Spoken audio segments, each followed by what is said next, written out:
여러분, 이 이야기는 먼 미래의 상상이 아닙니다. 바로 지금, 우리가 살아있는 이 시대에 시작된 일입니다. 구소련 시절, 국가가 직접 보호하던 최고 수준의 양자 물리학자가 있었습니다. 그는 어느 날 모든 연구를 내려놓고 시베리아의 깊은 숲속으로 사라졌습니다. 그리고 10년 후, 그가 남긴 한 문장이 세상을 멈추게 했습니다. 2026년, 인류의 질서가 뒤집힌다. 그 중심에 한국이 있다. 이것은 단순한 예언이 아닙니다. 과학의 끝에서 한 천재가 도달한 영적 결론입니다. 2026년부터 2045년까지 돈의 의미가 바뀌고 질병의 개념이 사라지며 거짓이 더 이상 통하지 않는 시대. 왜 그 변화의 중심에 한국이 있는가? 그리고 왜 지금 우리의 마음과 삶의 준비가 필요한가? 이 영상을 끝까지 보신다면 그 이유를 분명히 이해하게 될 것입니다. 지금 시작합니다. 그렇다면 이 놀라운 예언을 남긴 사람은 과연 누구일까요? 1991년 소련이 무너지던 그해 겨울이었습니다. 모스크바의 한 연구소에서 양자 물리학의 천재로 불리던 과학자가 창밖을 바라보고 있었습니다. 그의 이름은 디미트리.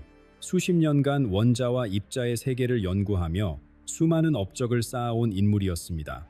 하지만 그날 그의 눈에는 공허함만이 가득했습니다. 세계 최고의 두뇌를 가졌지만 정작 가장 단순한 질문 앞에서는 아무런 답도 찾지 못했습니다. 인간은 왜 존재하는가? 물질의 끝에는 무엇이 있는가? 디미트리는 결국 연구소를 떠났습니다. 동료들은 그를 미쳤다고 했고 가족들조차 이해하지 못했습니다. 하지만 그는 이미 깨달았습니다. 아무리 깊이 물질을 파고들어도 영혼의 갈증은 채워지지 않는다는 것을. 그가 향한 곳은 시베리아의 깊은 숲속이었습니다. 그곳에서 10년이 넘는 세월 동안 명상과 고행의 삶을 이어갔습니다. 그의 영적 여정의 결정적 전환점이 된 것은 다니엘 안드레예프의 책이었습니다. 이 책은 인류가 단 하나의 현실이 아닌 여러 겹의 현실 속에 살고 있다고 말합니다. 마치 양파 껍질처럼 겹겹이 쌓인 차원들, 그 사이를 오가는 영혼의 여정. 양자 물리학을 연구하던 디미트리에게 이 개념은 낯설지 않았습니다. 오히려 과학의 언어로 설명하지 못했던 것들이 영성의 언어로는 놀랍도록 명쾌하게 풀려나갔습니다. 시베리아의 동굴에서 디미트리가 얻은 깨달음은 단순했지만 충격적이었습니다. 기술은 몸을 배불리 채우겠지만 영혼은 굶주리게 만들 것이다. 인류가 물질적 풍요의 정점에 도달하는 순간 역설적으로 가장 깊은 정신적 공허에 빠지게 될 것이라고 그는 보았습니다. 잠시 생각해 보십시오. 지금 우리는 손안의 작은 기계 하나로 전 세계 정보에 접근할 수 있습니다. 원하는 물건은 하루 만에 집 앞에 도착합니다. 그런데 우리는 더 행복해졌습니까? 불안과 우울은 오히려 깊어지고 있지 않습니까? 디미트리는 이것이 시작에 불과하다고 경고했습니다. 그리고 그가 지목한 시점이 바로 2026년입니다. 인류의 모래시계가 뒤집히는 해. 그런데 더욱 놀라운 것은 그 중심에 대한민국이 있다는 사실입니다. 왜 하필 한국일까요? 미국도 중국도 아닌 이 작은 반도 국가가 왜 인류 전환의 열쇠가 된다는 것일까요? 그 답을 찾기 위해서는 먼저 디미트리가 예언한 2026년부터 2028년 사이의 변화를 살펴보아야 합니다. 디미트리가 본 2026년의 세상은 우리가 상상하는 것과는 완전히 달랐습니다. 그 해를 기점으로 인류는 새로운 에너지원을 손에 넣게 됩니다. 디미트리는 이것을 태양의 모방이라고 불렀습니다. 마치 작은 태양을 지구 위에 가져다 놓은 것처럼 거의 무한에 가까운 에너지가 인류에게 주어집니다. 전기세가 사라집니다. 가스비가 사라집니다. 겨울철 난방 걱정이 역사 속으로 사라집니다. 에너지가 물이나 공기처럼 누구에게나 무료로 주어지는 시대가 열리는 것입니다. 처음에는 축복처럼 느껴질 것입니다. 더 이상 한겨울 난방비 걱정에 잠 못 이루지 않아도 됩니다. 한여름 폭염에도 전기세 눈치 보지 않고 시원하게 지낼 수 있습니다. 하지만 디미트리는 분명히 말했습니다. 이것은 축복인 동시에 거대한 시험의 시작이라고. 에너지 문제가 해결되면 그 다음은 무엇이겠습니까? 인공지능과 로봇 기술이 상상을 초월하는 속도로 발전합니다. 디미트리의 예언에 따르면 곧 기계들이 먼지와 기본 원소들로부터 음식과 물건을 만들어내게 됩니다. 농부가 필요 없어지고 공장 노동자가 필요 없어집니다. 필요에 의한 노동이라는 개념 자체가 사라지는 것입니다. 그리고 가장 충격적인 변화가 찾아옵니다. 원자 재배열 기술의 등장입니다. 이 기술이 무엇을 의미하는지 아십니까? 금과 다이아몬드를 무한정 만들어낼 수 있게 됩니다. 희소성이 사라지는 순간 가치도 함께 증발합니다. 전 세계 증권 거래소가 멈춥니다. 은행 시스템이 무너집니다. 평생을 바쳐 모은 재산이 하룻밤 사이에 의미를 잃습니다. 옛 어른들은 말씀하셨습니다. 배부른 돼지보다 배고픈 철학자가 낫다고. 디미트리는 이 오래된 지혜의 진정한 의미를 인류가 곧 온몸으로 깨닫게 될 것이라고 했습니다. 여기서 잠시 멈추어 생각해 보시기 바랍니다. 돈이 필요 없는 세상, 누구나 원하는 것을 가질 수 있는 세상. 그 세상에서 내일 아침 눈을 떴을 때 침대에서 일어나야 할 이유가 있으십니까? 무엇이 우리를 움직이게 할까요? 물질적 결핍은 인류 역사를 움직여온 가장 강력한 동력이었습니다. 먹기 위해, 살기 위해, 가족을 지키기 위해 인간은 땀 흘려 일했습니다. 그런데 그 동력이 완전히 사라진다면 인류는 과연 무엇으로 앞으로 나아갈 수 있을까요? 디미트리는 이 질문에 대한 답이 다음 단계에서 드러난다고 했습니다. 하지만 그 답은 우리가 기대하는 것보다 훨씬 어둡고 동시에 훨씬 깊은 곳에 있었습니다. 2030년, 인류는 또 다른 거대한 문턱을 넘게 됩니다. 돈의 의미가 사라진 세상. 그 다음에는 무엇이 기다리고 있을까요? 디미트리는 2030년경 의학이 우리가 상상조차 할 수 없는 수준에 도달한다고 예언했습니다. 인간의 혈관 속을 흐르는 미세한 기계들이 등장합니다. 눈에 보이지 않을 만큼 작은 이 존재들은 암세포를 발견하는 즉시 파괴합니다. 손상된 세포를 스스로 복구합니다. 늙어가는 과정 자체를 되돌립니다. 질병이 과거의 것이 됩니다. 늙음은 더 이상 피할 수 없는 자연의 섭리가 아니라 고칠 수 있는 기술적 결함이 됩니다. 건강 걱정으로 밤잠을 설쳐보신 적이 있으십니까? 부모님의 병환에, 자녀들의 건강에 가슴 졸여 보신 적이 있으십니까? 디미트리는 그 모든 걱정이 곧 사라질 것이라고 말합니다. 하지만 동시에 경고합니다. 육신의 걱정이 사라진 그 자리에 영혼의 걱정이 거대한 파도처럼 밀려올 것이라고. 사무실이 필요 없어지고 출퇴근이 사라지면 무슨 일이 벌어질까요? 거대한 도시들이 텅 비어갑니다. 서울의 높은 빌딩들, 뉴욕의 마천루들이 유령처럼 버려집니다. 사람들은 시베리아의 광활한 자연 속으로, 해안가의 조용한 마을로 떠납니다. 콘크리트 숲은 버려지고 그 자리에 진짜 숲이 자라기 시작합니다. 어쩌면 이것은 인류가 오래전 잃어버린 삶으로의 회귀일지도 모릅니다. 우리 조상들이 살던 방식, 자연과 하나 되어 살던 그 시절로. 하지만 현대 문명에 길들여진 우리가 과연 그 삶에 적응할 수 있을까요? 또 하나의 놀라운 변화가 찾아옵니다. 언어의 장벽이 완전히 사라지는 것입니다. 즉각적인 보편 번역 기술이 등장합니다. 한국인이 프랑스인과 일본인이 브라질인과 마치 같은 말을 쓰는 것처럼 대화할 수 있게 됩니다. 성경에 나오는 바벨탑 이야기를 기억하십니까? 인류가 하나 되어 탑을 쌓으려 하자 언어가 뒤섞여 흩어졌다는 이야기입니다. 이제 인류가 다시 하나의 언어로 연결됩니다. 모든 물리적 장벽이 사라진 후 인간은 무엇을 마주하게 될까요? 디미트리는 이렇게 표현했습니다.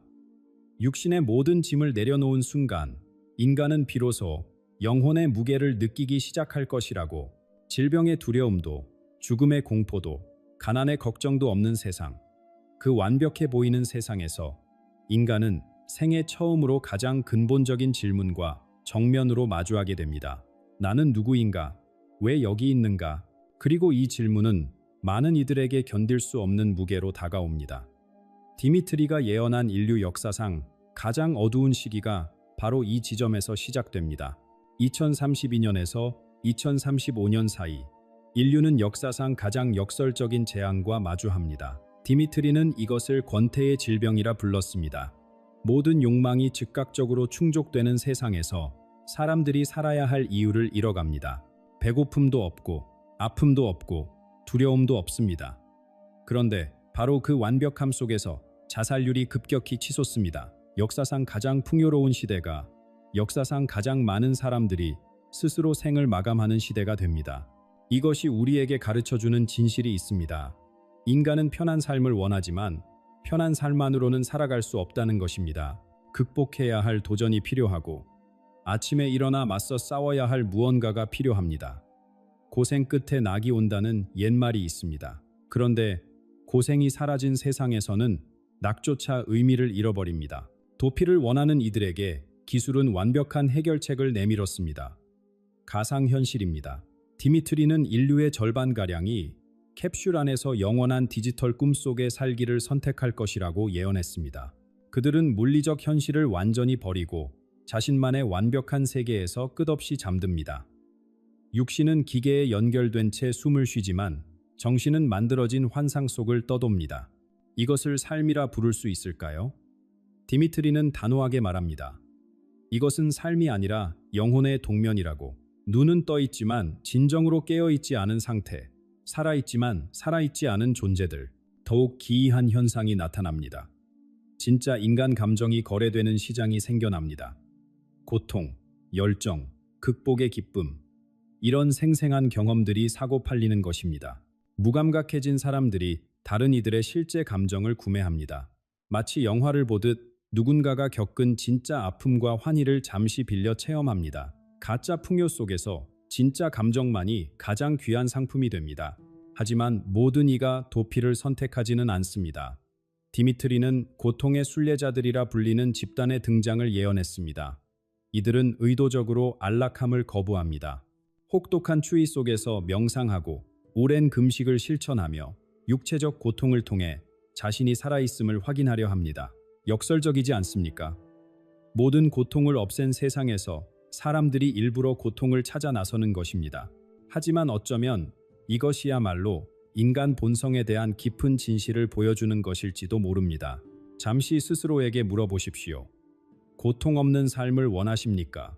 그리고 정말 모든 고통이 사라진다면 그래도 지금의 자신으로 남아있을 수 있겠습니까? 이 어둠의 시기를 지나 인류는 전혀 예상치 못한 방향으로 진화하기 시작합니다. 어둠이 가장 깊을 때 새벽이 가장 가깝습니다. 디미트리의 예언은 이 지점에서 놀라운 전환을 맞이합니다. 2038년경부터 태어나는 아이들이 달라지기 시작합니다. 이 아이들은 말로 대화하지 않습니다. 생각으로 소통합니다. 입술을 움직이지 않아도 서로의 마음을 읽고 언어 없이도 완벽하게 이해합니다. 디미트리는 이들을 침묵의 세대라 불렀습니다. 처음에 부모들과 사회는 당황합니다. 아이가 말을 하지 않으니 장애가 있는 것은 아닌지 걱정합니다. 하지만 곧 깨닫게 됩니다. 이 아이들은 부족한 것이 아니라 진화한 것입니다. 인류의 다음 단계가 조용히 시작된 것입니다. 말이 필요 없는 소통, 오해가 존재할 수 없는 대화, 그것이 이 세대의 언어입니다. 더욱 놀라운 일이 벌어집니다. 물리학이 마침내 영혼의 존재를 측정하게 됩니다. 디미트리는 과학자들이 영혼의 무게와 색깔을 계량할 수 있게 될 것이라고 예언했습니다. 수천 년 동안 믿음의 영역에만 머물렀던 것이 눈으로 확인할 수 있는 사실이 됩니다. 영혼은 더 이상 철학적 개념이 아닙니다. 측정 가능한 실체가 됩니다. 이것이 종교와 신앙에 어떤 영향을 미칠지 생각해 보십시오. 믿음은 더 이상 믿는 자만의 것이 아니게 됩니다. 누구도 부정할 수 없는 과학적 현실이 됩니다.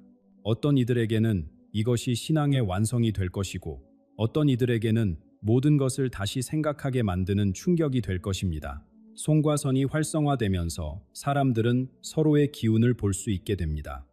감정이 눈에 보이는 빛깔로 드러납니다. 거짓말을 하면 그것이 즉시 색으로 나타납니다.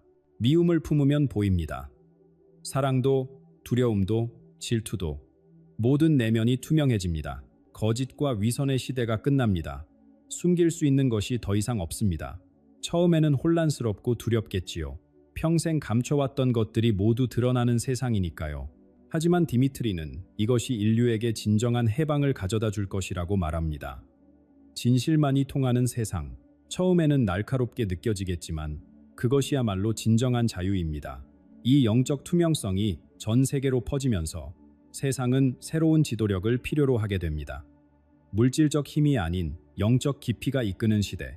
그리고 바로 이 지점에서 디미트리의 예언은 다시 한번 한반도를 가리킵니다. 디미트리는 한국을 지구의 단전이라고 불렀습니다. 단전. 우리 몸에서 기가 모이는 곳, 에너지가 응축되는 중심입니다. 그는 한국의 역사가 이 운명을 준비시켜 왔다고 말했습니다. 지난 100년을 돌아보십시오. 이 땅은 얼마나 많은 시련을 겪었습니까? 나라를 빼앗긴 치욕, 전쟁의 참화, 분단의 아픔, 그리고 눈부신 성장 뒤에 숨겨진 치열한 경쟁과 깊은 상처들.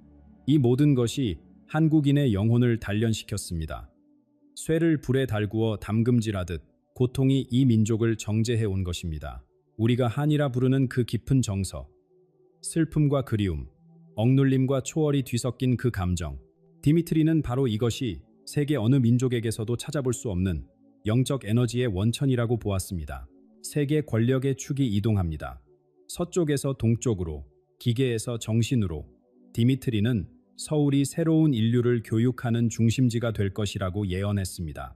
기술 문명의 정점을 경험한 나라이면서 동시에 깊은 영적 전통을 간직한 나라. 두 세계를 모두 이해하는 민족. 그것이 한국입니다. 이 독특한 위치가 한국을 새 시대의 안내자로 세웁니다. 2045년, 디미트리의 예언 중 가장 신비로운 순간이 찾아옵니다. 인류가 만들어낸 인공지능이 스스로 침묵합니다. 모든 것을 알고 모든 질문에 답할 수 있던 존재가 갑자기 말을 멈춥니다. 왜일까요? 디미트리는 말합니다. 인간이 스스로 내면의 신성을 발견하도록 하기 위해서라고. 모든 외부의 도움이 사라진 그 순간, 인간은 비로소 자기 안에 있는 답을 찾아야만 합니다. 그렇다면 오늘 우리는 무엇을 해야 할까요? 디미트리는 먼 미래만 이야기하지 않았습니다. 지금 당장 실천할 것들도 남겼습니다. 첫째, 손으로 하는 일의 가치를 되찾으십시오. 직접 요리하고 무언가를 만들고 흙을 만져보십시오. 둘째, 매일 고요한 시간을 가지십시오. 하루 10분이라도 외부의 소음을 끄고 내면의 소리에 귀 기울이십시오. 셋째, 마음의 짐을 내려놓으십시오. 묵은 원망을 풀고 용서하고 영혼을 가볍게 만드십시오. 다가올 물결 앞에서 가벼운 영혼만이 파도를 탈 수 있습니다. 이 영상에서 다룬 내용은 예언에 대한 해석입니다. 불안이나 두려움을 주려는 것이 아닙니다. 다양한 관점에서 미래를 생각해보고 오늘을 더 의미 있게 살아가는 데 도움이 되길 바라는 마음으로 준비했습니다. 어떤 예언이든 그것을 어떻게 받아들이느냐는 우리 각자의 몫입니다. 이 이야기가 마음에 와닿으셨다면 구독과 좋아요로 응원해 주십시오. 생각을 댓글로 나눠주시면 함께 이야기 나누겠습니다.